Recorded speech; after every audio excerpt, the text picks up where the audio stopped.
Amazing day to each and every one of you. My name is Alan Sutton, and you are listening to the MasterDad podcast. This podcast was created to let each and every one of you know that you are not as bad as you think you are. Society wants you to believe that every one of you are racist, bigoted, and just plain evil. I want you to know that you, in fact, are not. With that being said, let's get to it. Every morning, I sit with my coffee and surf through the news channels. And one thing that really irritates me is the running commentary of one individual or another spouting something along the lines of, "in this democracy," or "this democracy doesn't allow that," or something else along those lines. Which brings to question, is the United States a republic or a democracy? Here are Merriam-Webster's definitions. A republic is a body in which the extreme power resides in a body of citizens entitled to vote and is exercised by elected officers and representatives responsible to them and governing according to law. A democracy is a government in which the supreme power is vested in the people and is exercised by them directly or indirectly through a system of representation usually involving periodically held free elections. With that being said, I usually explain it to people in this way. In a republic, 51% of the people say that the other 49% have to die. The law does not allow that, and therefore it will not happen. In a democracy, if 51% of the people say that the other 49% have to die, well, the majority of the people voted for this to happen, so everybody get your murdering hats on. Think back to one of the most important words that Merriam-Webster defined as a republic: law. This pertains not just to the law of man, but the laws of God as well. Life, liberty, and the pursuit of happiness is a well-known phrase in the United States Declaration of Independence.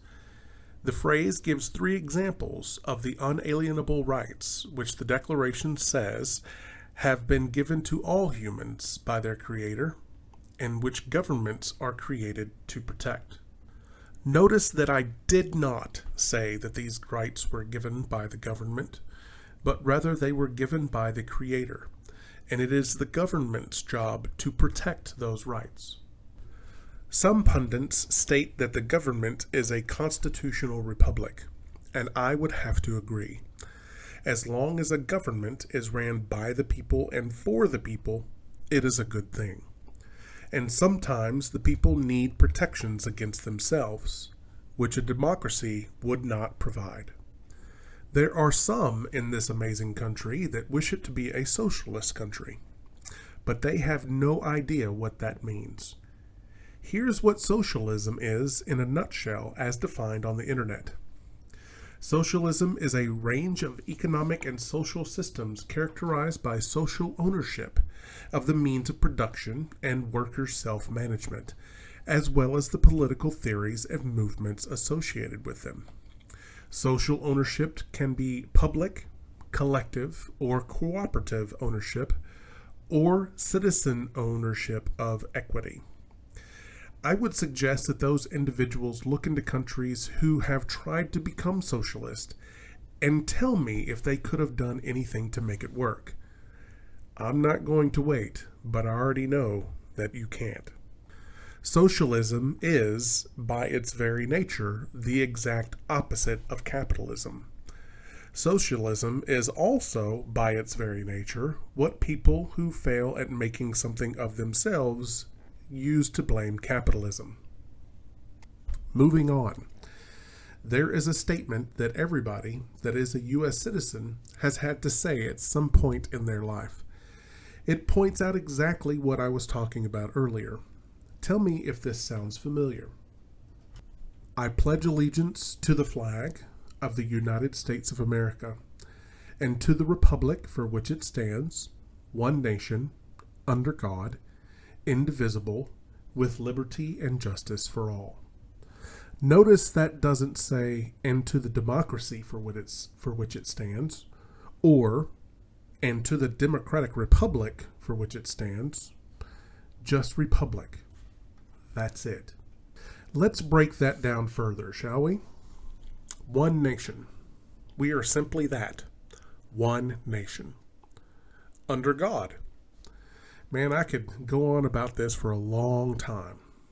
The birth of this nation was seen as a blessing from up on high, and this is our way of saying thank you to the Most Holy. Indivisible. This means that no other country will break up the United States of America. Not England, not the French, not the Russians, not the Chinese, nobody. With liberty and justice for all. Not some, not the elite, not just the whites, but each and every citizen of this country. It does not matter if you are black, white, yellow, orange, or transparent. As long as you are a citizen, you are afforded liberty and justice. It does not matter if you are rich, poor, or middle class. As long as you are a citizen, you are afforded liberty and justice. It doesn't even matter if you are gay, bi, straight, in transition, or any of the many non-cisgendered pronouns that are out there. As long as you are a citizen, you are afforded liberty and justice. But you have to be a citizen. That is the catch.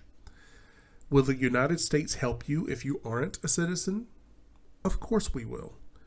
But a United States citizen should be helped first. Think about it this way. You're sitting at home watching Netflix with your significant other.